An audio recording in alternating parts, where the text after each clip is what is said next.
hello, everybody. Hi, you guys. Hi, everybody. Hi. Welcome. For those of you that are joining live, I want you to type in the chat box your city and the state that you're actually viewing from. For those of you that are catching the replay, I want you to type in the chat box #replay. Hello, and happy Tuesday, everybody. For those of you that don't know me, I am Erica Hill, and I help professional women reset their mind and their money so that they have the freedom to build generational wealth. I also own a thriving, successful financial service agency that's growing like weeds, you guys. Like literally, it's growing like weeds. Like the last week, I think I told you guys I had like 25 agents. I have like 28 agents on my team now. So it's growing exponentially, and I'm super excited. I also just released another book that's available on Amazon called Reset: Learn How to Grow Money and Build a Legacy. But the reason that I actually wrote that book is because I was reading some statistics, and the statistics stated that there are 7.5 billion people in the world. Out of that 7.5 billion people that's in the world, there's only 30% of those that's financially literate. So that means there's over 5 billion people in the world that's financially illiterate. And my goal is to make sure you are not one of them. So welcome. Today we're going to be talking about stop saving and do this instead. And you're probably wondering, like, Erica, what do you mean? What do you mean stop saving and do this instead? Before we begin, I want to bring something to your attention. What does saving mean? Saving money is a process that includes keeping aside some portion of your income in the form of bank deposits or investing in mutual funds or etc. to fulfill on future financial needs. Savings can also mean a cut or reduction in spending, especially wasteful spending. So, as we know, saving is extremely important. It's extremely important because if you are spending more than you're saving, you're going to end up in a life of turmoil. You're going to be worried, you're going to be stressed, you're going to be anxious. Like you're going to have all these lower vibration energies when it comes to money if you're not keeping a good eye on your money. There's not going to be any peace in the purse at all. But let's talk about something that's equally as important as saving, which is multiplying your money. Let's talk about something that's equally as important as you ladies know. A lot of times in our communities, we don't like to talk about money.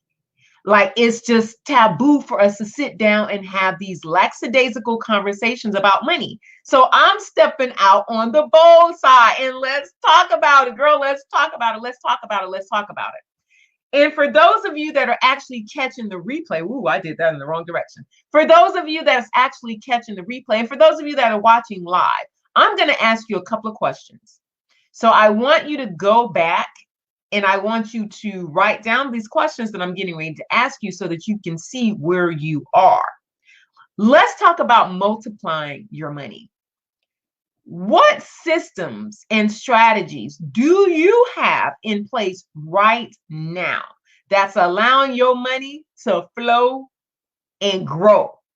What systems and strategies do you have in place right now where you're telling your money to go out and bring some friends back with you? Like seriously, what systems and strategies do you have in place right now that's allowing your money to flow and grow?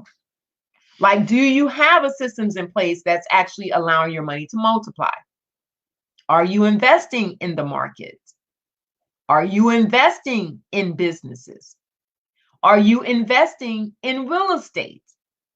Do you have a brokerage account? I want you guys, like I said, if you're catching the replay, I want you to stop and I want you to write down these questions.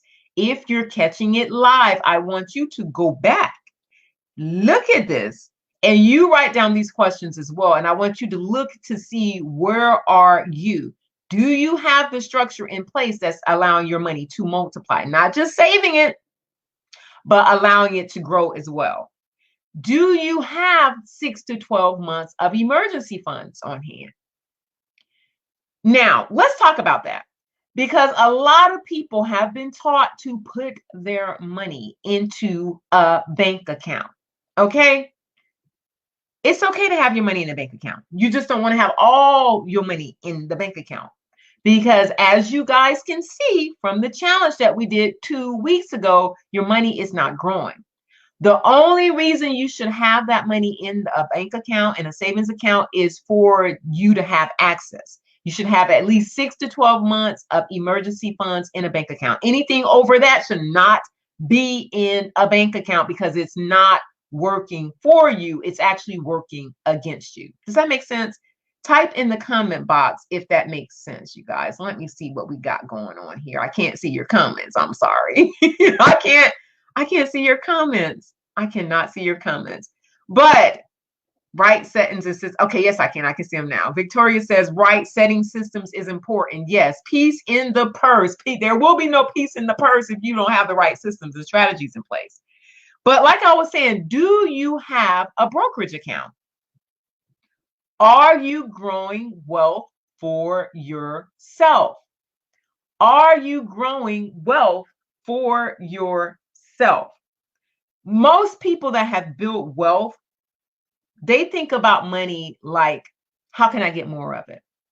How can I get more of it? How can I take what I have and leverage what I have so that I can get more of it? That's how wealthy people actually think.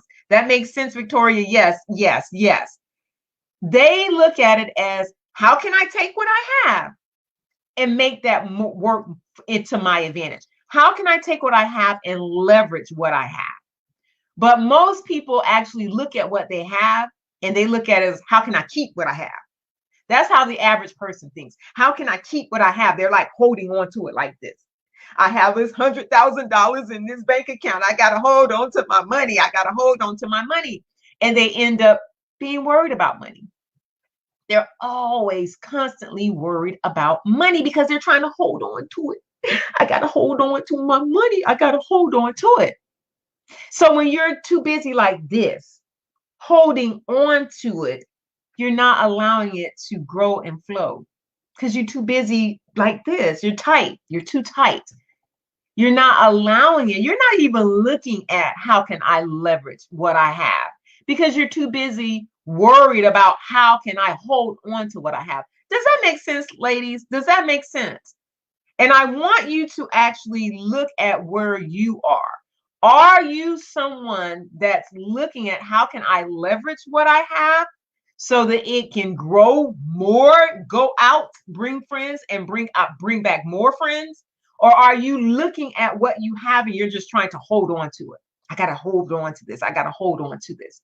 Yes, yes, yes, yeah, yeah. Like, I want you to actually look at it for yourself. Where are you in this equation? And who am I talking to? Because if you are afraid of money, guess what's going to happen?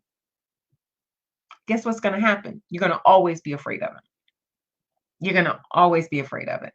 If you are afraid and you're trying to hold on to it, guess what's going to happen when you get older and you have not made the right money moves? You're going to still be afraid. You're going to be worried. You're going to be stressed. Your life, you're creating a generational life of stress, worry, anxiety around money. And money is nothing. You are the source behind it. Like, literally, you have the power to tell it where to go and how to act. You have the power to do that. But if you're afraid and you don't understand how it works, it is going to be scary for you. But it's nothing scary. You are in control of it. It doesn't have any control over you. You are the one that controls it. But most of us don't realize that because we don't have conversations about it. And when you don't have conversations about something and make it like normal, it can be very stressful. It can be very scary.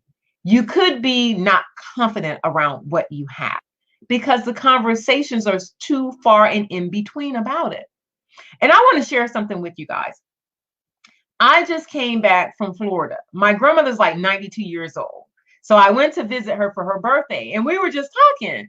And like in our family, we've already, everybody knows like what's going to happen. Like we sit down and we talk. We didn't do it before. Like this is, growing up, we didn't have conversations about money, but now we do.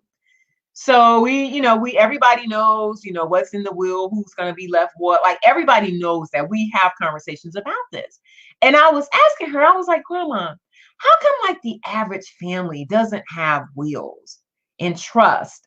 And how come like when somebody passes along, like the family's in turmoil, they're like fighting and this one's mad at that one and that one's mad at this one because they didn't sit down to have like a general conversation about, okay, this is going to go here. This is going to go. Like, why don't we have these conversations? My grandmother's 92 years old. And she was like, it's just not something that we did. Like we didn't. She's like, it's just not something that's common.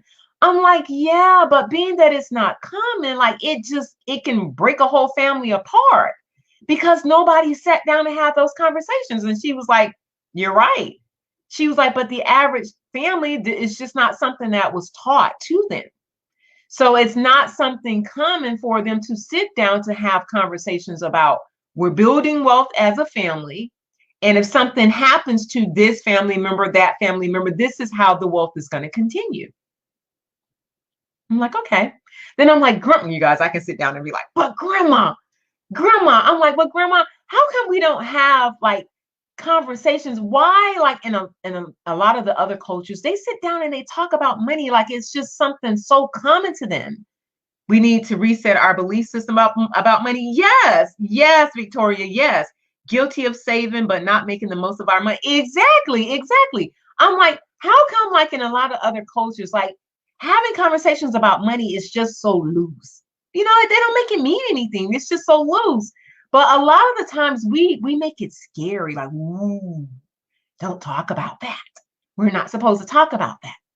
I'm like, but when we don't talk about it, we're not educating ourselves. Like, it's like we're leaving ourselves out of the equation. And she's like, well, Erica, she was like, it's just common. It's uncommon for it to be common to talk about money. So that's when I really, really realized, okay, sitting down, having conversations about money is just so important. Taking the disbeliefs about it, the stigmatism about, oh my gosh, you shouldn't talk about that, or why is everything money, money, money?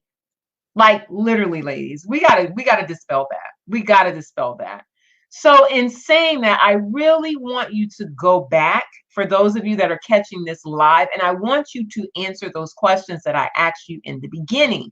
Saving money is very good, but you also have to have systems in place for your money to multiply. So ask yourself, do you have those systems in place where your money can flow and grow?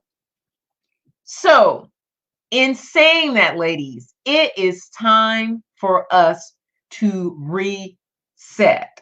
If you want to continue these conversations, or if you're like, Erica, but what? Erica, what about this? Erica, what about that? Send me a DM. Just send me a private DM. Send me a direct message. Like, just come off of Facebook and just send me a private message. Just send me a private message. Ladies, it's been a pleasure speaking with you today. I wanted to make this really short. I wanted to just kind of jump in, give you something to think about, give you some questions. I wanted you to write it down so that you can see where you are. Take the time to sit back and look at where you are so you have the opportunity to reset.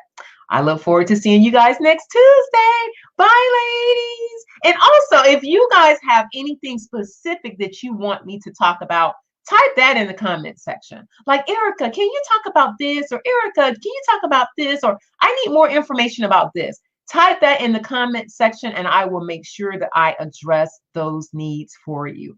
Bye, ladies. Talk to you later.